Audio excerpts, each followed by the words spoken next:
Guys, you won't believe it. Okay, so right now it's like 9:30 p.m. Yeah, I'm in the house chilling. And 2 hours ago, I was in the kitchen making dinner. I hope y'all can hear me.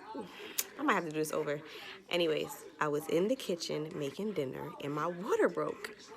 My water broke. On my due date, February 25th, my water broke.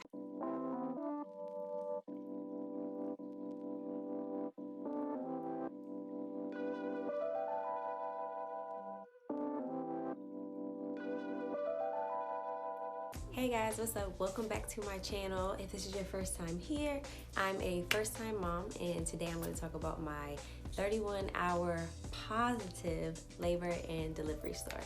Okay, first of all, I just want to say that this is a positive video, not because there was no pain, because there definitely was pain, but because at the end of the day, my baby and I delivered safely and we're both healthy at the end of the delivery. So I did anticipate that I was going to have a natural, unmedicated birth.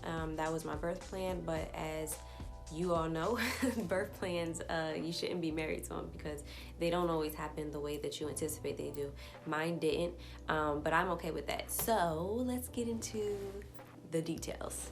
So I was due on February 25th with my first child, my daughter, and on that day I was so anxious, y'all. 40 weeks took, well, not until towards the end, but on that day I was so ready to have her. I was even planning to walk for hours in the mall the next day with one of my girlfriends, and we had a plan set up and everything. And then that evening I was in the kitchen, I was making dinner, and all of a sudden I felt this like trickle of fluid down there.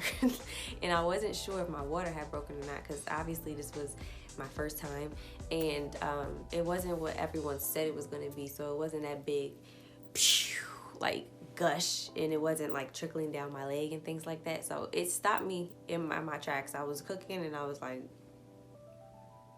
what the hell was that? So my husband was in the bathroom at the time, and like I said, I was cooking, so I was like, okay, I'm gonna wait till he gets out. I'm sorry. What? Oh, y'all are cute. Y'all want to get in the video? I can't fasten this one because. Okay, now get out. You know you heard me. You know he heard me recording. Anyways, where was I? So yes, I was in the kitchen. He was in the bathroom. So when he got out of the bathroom and I got done in the kitchen, I went to the bathroom, and I already had like a panty liner on because I thought I had been leaking amniotic fluid, but whatever. I had a panty liner on, and I went to the bathroom, and it was a lot more than it felt like came out, but it wasn't like running down my leg or anything. But when I saw how much it was, I was like, yo, my water broke. Like this has to be my water breaking. Like it has to be. So I like cracked the door open because my stepson was in the living room and I didn't want him to see me. And I was like, boo! And he came around and I was like, I'm not sure because this is my first time, but I think my water broke. Like I think it broke. And he was like, are you gonna call the midwife? And I was like, yeah, I'm gonna get in the shower first because I felt so disgusting, and then I'm gonna call her and see what she says, because I wasn't having contractions or anything. It was just like this burst of water that just came out of nowhere. So I got in the shower, I called the midwife. So long story short, I called the birthing center, talked to the midwife, like basically what do I do? She told me like as long as it's clear fluid, whatever, you're good for a little bit. Am I having contractions? No, not having any contractions at all. So she gave me some tips on what to do to start contractions. She said make sure you eat, stay hydrated, call back if I feel like my temperature is starting to rise or whatever. But as of right now, it's basically like cool, labor starting, you got a good like 12 to 24 hours or so. Call if anything's abnormal, but other than that, just try to get your contractions going. And bing bang boom, now it's 9:30, I ate dinner, and I'm sitting here with my breast pump.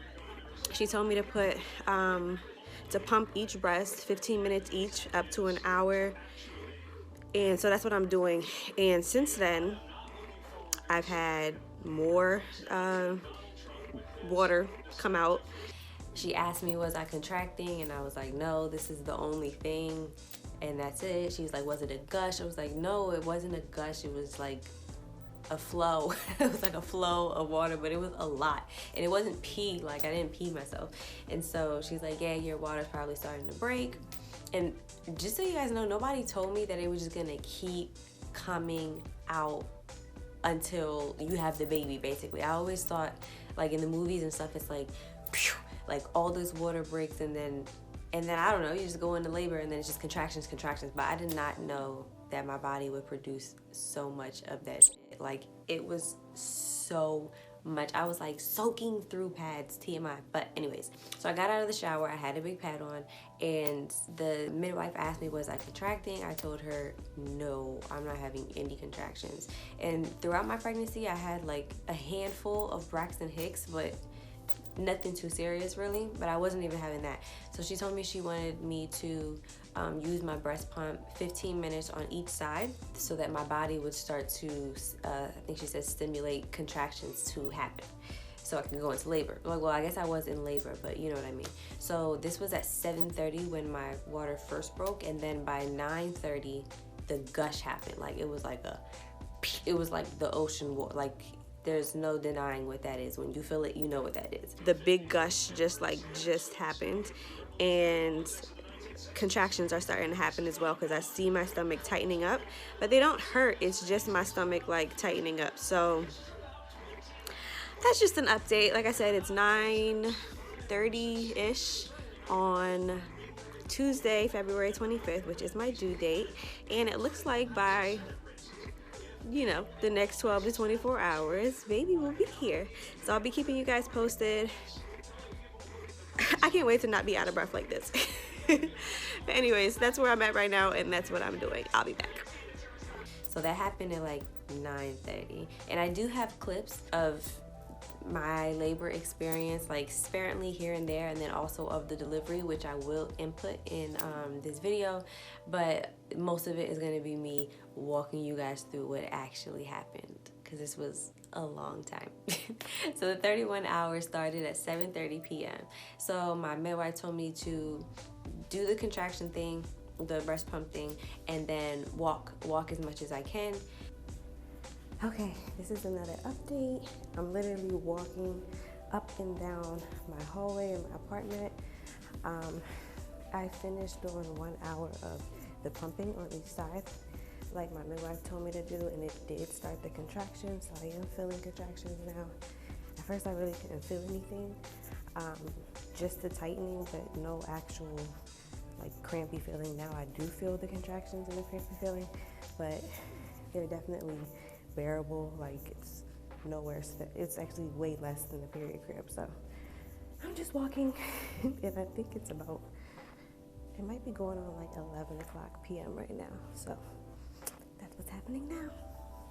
She wanted me to labor at home, which I wanted to as well, for as long as I could. So she said, let's labor overnight in my house, unless, you know, contractions get, you know, like turned up, which they didn't. So she's like, labor overnight. She's like, once we get to like the 12-hour mark, I want you to basically come into the hospital, because that's where I was supposed to be giving birth, the hospital. So she said to call back the midwife line around like 5 a.m., which would make it like 10 hours since my labor started.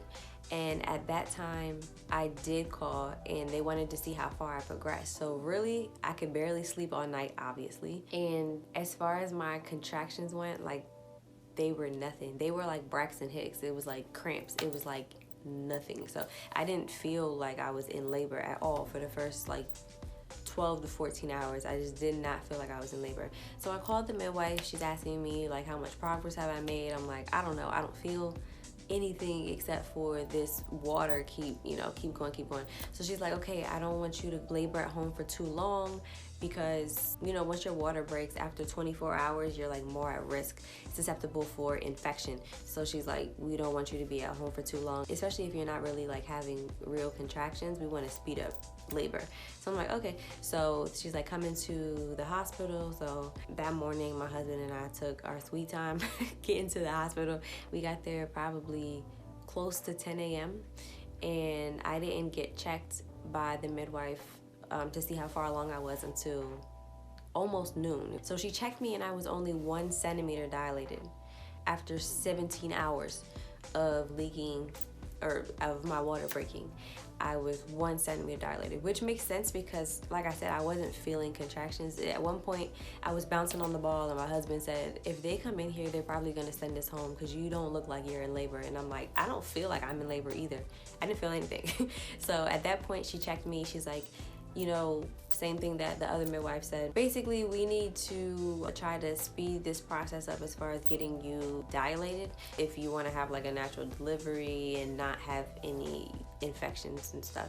So I was like, okay, so what are the options? So she did a membrane sweep, which was what she called emptying out the peanut butter jar, and that's exactly what it felt like. And then we did the Foley balloon, which I thought was gonna hurt way more than it did. It was uncomfortable putting it in, but blowing it up wasn't that bad. It was dilating the cervix to open it up.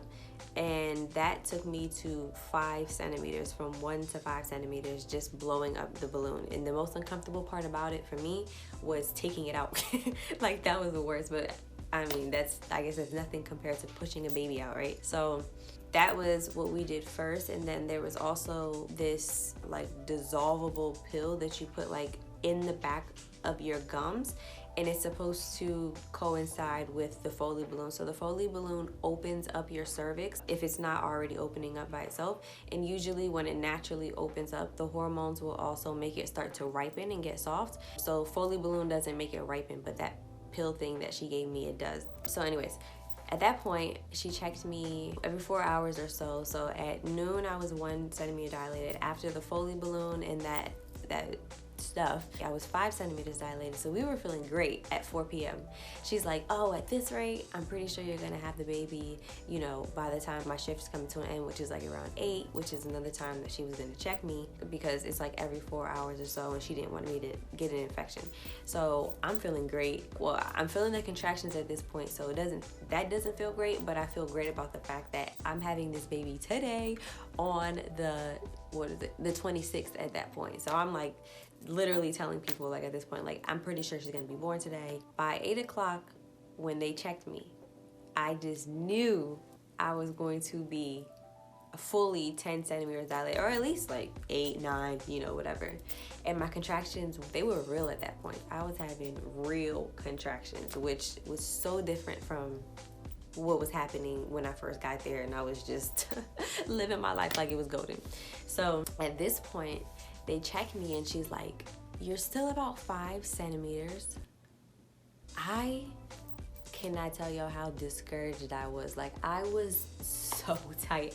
I was like, there's no way that I'm still 5 centimeters when I had all of those real contractions. Like, I had so many real contractions and they were coming so closely that it was no way that I wasn't dilating. Like, houseway, like, how? And so at that point, she's like, okay, so we need to talk about other options. I'm like, what the hell? Like, at this point, I'm just fed up. And I think this is when I should have turned on some of those hypnobirthing, I was about to say tutorials, but like a hypnobirthing soundtrack. That would have been the time that I should have turned on my hypnobirthing soundtrack. And I think that would have changed the trajectory of the rest of my labor, because at that point, it's like I totally forgot everything that I've been telling myself, the mantras, the hypnobirthing, everything about being confident in the labor and not fearing the labor. But the contractions were getting so real, and I feel like I wasn't making progress at that point, that in that moment, I swear to God, I felt like I was gonna be in labor for like the rest of my existence. I couldn't even see delivery at that point. I was just like, no. So I'm like, what are my options here? And mind you, I'm opting at this point anyways for a natural unmedicated birth. It was so bad that like when the nurse came in to hook me up to an IV, I was like, I don't need that. Like, I have water chips. Like, I don't need that. Because I wanted them to know I just really didn't want unnecessary things, but it was getting kind of crazy. I think I did start to get dehydrated at some point too, which was definitely my fault. But guys, it was crazy. And it was because I was being like really stubborn, and I started to drown out the optimism, and I started to fight the labor. Like, I was like, no, this is crazy. So I was definitely in a mood. I was one of those pregnant moms for sure in labor. Like, I didn't really want to talk to anybody. I was just trying to breathe through my contractions. And then I don't even remember exactly what all of my options were, really. The contractions were so bad and I was in the bed so long that I didn't really want to move, and it was very difficult for me to move. Like, she kept getting me to try to turn to my side. I felt like I couldn't even move. It was getting so bad. But I guess I wasn't really showing my pain because I have a high tolerance for pain, and I don't show it in the way. So I wasn't like screaming and doing all these things that like I could hear other people doing. I was just trying to breathe through it. I was talking slowly and calmly because that's just kind of my demeanor and how I am. Like, I don't get real hype and stuff. So it got to the point where I got on Pitocin, which she said before we got on, like, I recommend that you get an epidural because Pitocin, if you think these contractions are bad now, it's going to make them even worse. So, I mean, it's up to you for sure, but I'm just saying usually when people get on Pitocin, they also get an epidural. And so I was like, no, I don't want epidural. So first I was like, I need something for pain at this point, but I didn't want to get that. So I asked for the gas mask. I think it's called nitrous. So I asked for that. That didn't work because it gave me like this hookah feeling, or like if you ever like smoked a cigarette, like, ew, like I hate that. It's not for me. And I was already feeling nauseous, which I ended up throwing up everything that I had in my stomach, which was barely anything. But it just made me even more nauseous. I was like, nope, I don't want that. It was getting crazy, y'all. But since they started the Pitocin and I wasn't on the epidural, the contractions felt like, I don't have words for what they felt like. And I'm not trying to scare anybody because this was my experience. But they were real. I understand now why people were like, oh, you'll know when you have a real contraction, because they were real. And they were coming every 2 minutes. That is not fun. 5 contractions a minute, and you guys don't know what it felt like. I couldn't move. She was like, come on, I need you to get up. You don't have an epidural. And when we first got on the Pitocin, she told me, like, you know, we're gonna kick it up a notch like every 30 minutes or so because we're on a time clock. She's like, but we can go at your pace. So you just let me know how it feels for you. So that's why, you know, I agreed to it, and also because I knew that the risk for infection was like growing. We had already surpassed 24 hours of being in water-broken labor at that point. So we got on the Pitocin, and when the nurse came back in to kick it up a notch, I told her I didn't want her to, and she looked so confused. She was like, oh, but the midwife said that we were gonna, and I was like, no, she said we can go at my pace, and I don't want to do that. So she called the midwife, and the midwife came in. She's like, okay, you need to get up. Come on, like, you've been laying in this bed, maybe just like get some movement going. But the way that I felt, I couldn't get up. Like, I felt like I had an epidural already. Like, they had to like swing my legs over and pick me up, and I was trying to breathe through, like I said, 5 contractions in 10 minutes. So my body was just, I couldn't explain to you exactly how I feel. So she said something to me about kicking it up, and I was like, no, like, I can't. But like I said, I was kind of chill. She's seen obviously plenty deliveries and births, so I guess she thought that by looking at the way that I was, that my level of pain wasn't as intense as it was because I wasn't showing it or like whatever. But she said something along the lines like, well, the way I see you, like, I think you could take like a little bit more or something like that. And that was it for me. Like, after that, I started acting like I wasn't masking. I wasn't doing what I usually do, which is the I'm fine, I'm okay, you know, calm thing. Like, at that point, I was cussing. I was banging on the side rails of the bed. Like I said, I puked, and everyone was just looking at me like the zoo animal.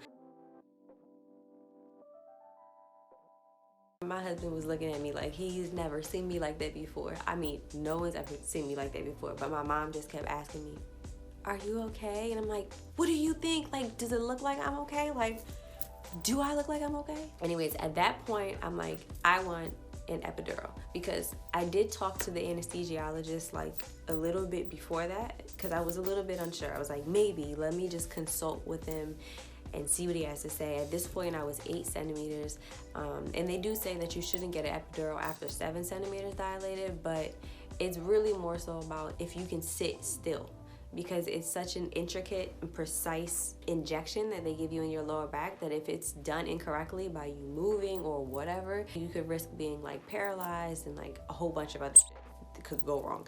And so usually when a woman is 8, 9, 10 centimeters dilated, she's ready to push, and she's kind of like either shaking or, you know what I mean, like not sitting still calm, like, oh yeah, let's get this epidural.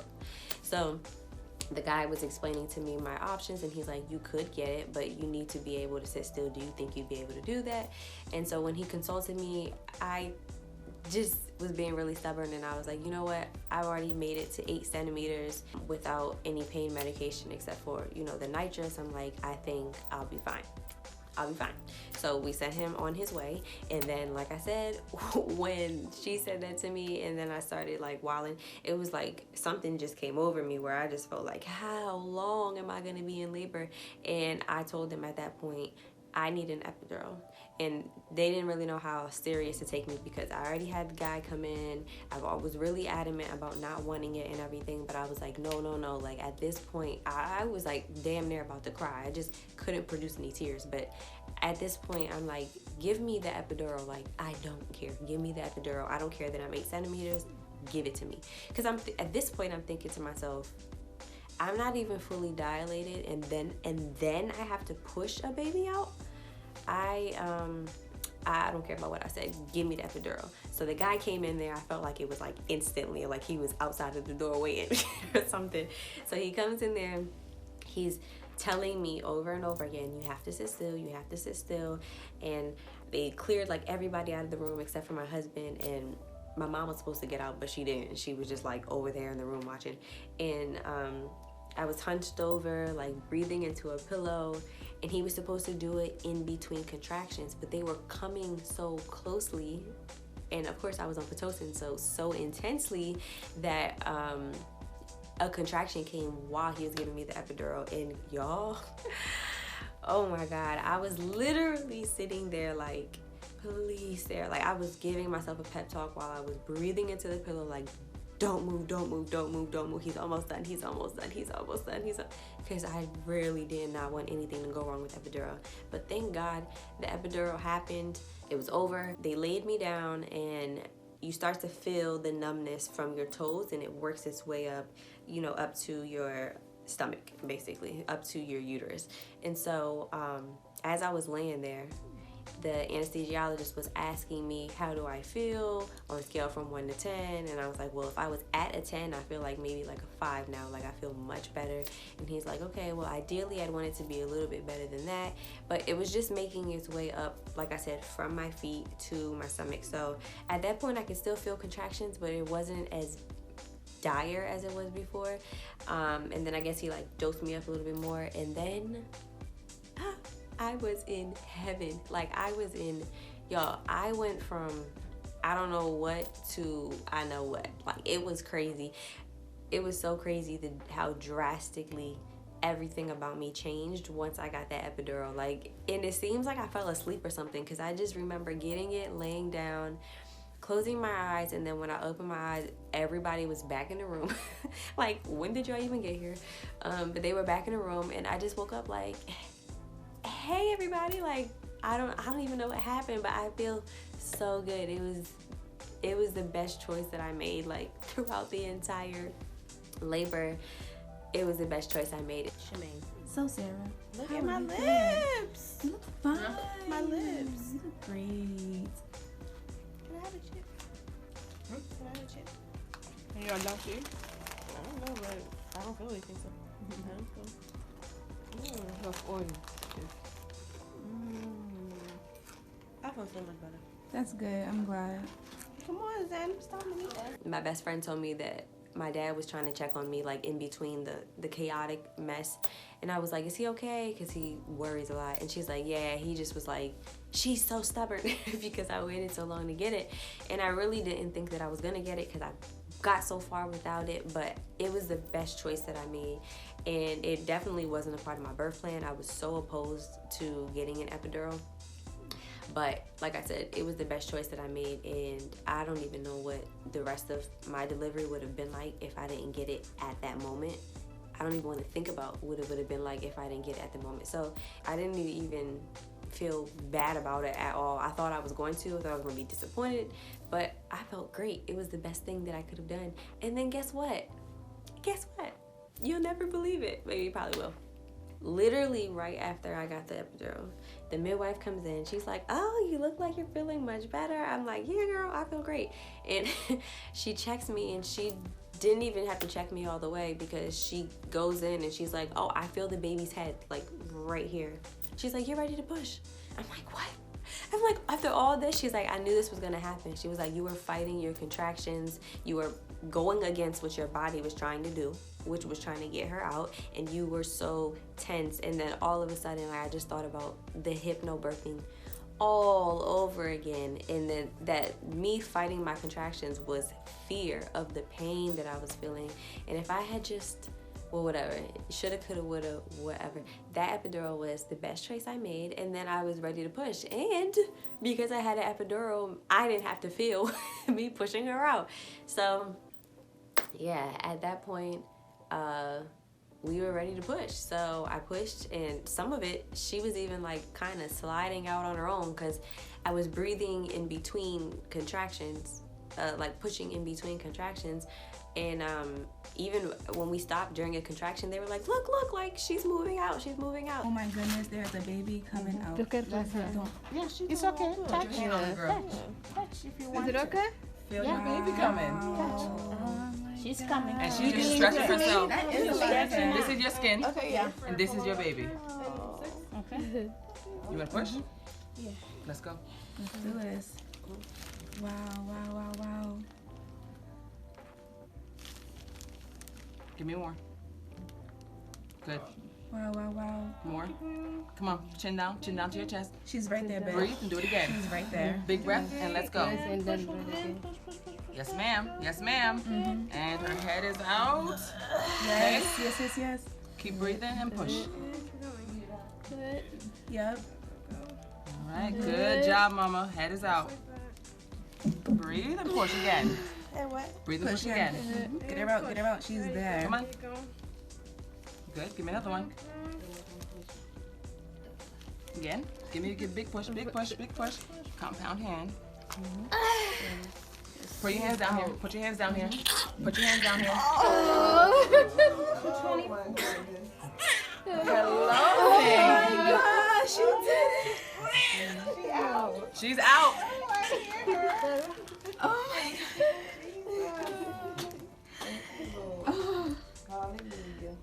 Sarah. It was like 30 hours. 30 yes, it was 30. Yeah. She worked it yesterday at 19:30. On the 25th. 2:25 at 19:30. Give me some more squeals, mama. 99.3. No, baby. Around like 6 p.m. There's two different mamas now. Oh, that's Darwin's hair for sure. Negative. Come over here. What are you doing here? Boy, you better get up in here. You go over there between mama and comfort. Go over there in the middle. I'll give him space. I just want to get him. Thank you. Thank you, Mimi. I didn't have any lacerations, like I didn't tear or anything, and it was just beautiful. Like at the end, it was just beautiful. All of those hours before, everything that I felt before was out the window. Like I didn't even care. It was just like, whatever. What? I don't even remember. Just kidding. I'll always remember. But I mean, just saying, like, it wasn't, in the moment it felt crazy, but later it was like, she's here. And of course, she wasn't born on the 26th, she was born on the 27th, because it was 2:24 a.m. at that point. But yeah, so that was my labor and delivery story. Like I said, I'm my first time mom. That was my baby girl Zehn being born, and it was just an experience like none other, obviously. And it's kind of, I'm just like speechless, like after all that I said. I'm speechless now. So thank you for watching. If this is your first time here, I'll be continuing to post videos about motherhood with my daughter. I'm doing a lot of movement And then also I have videos posted about my pregnancy journey with her for the past few months. So subscribe if you're interested in those kinds of things, and like this video if you like this video. It probably was super long, but I mean, it's kind of like a given considering what I told you guys about in the last 31 hours of my labor and delivery. But I really hope you guys enjoyed. If you have any questions, feel free to leave them in the comments below and I'll get back to you. Thank you.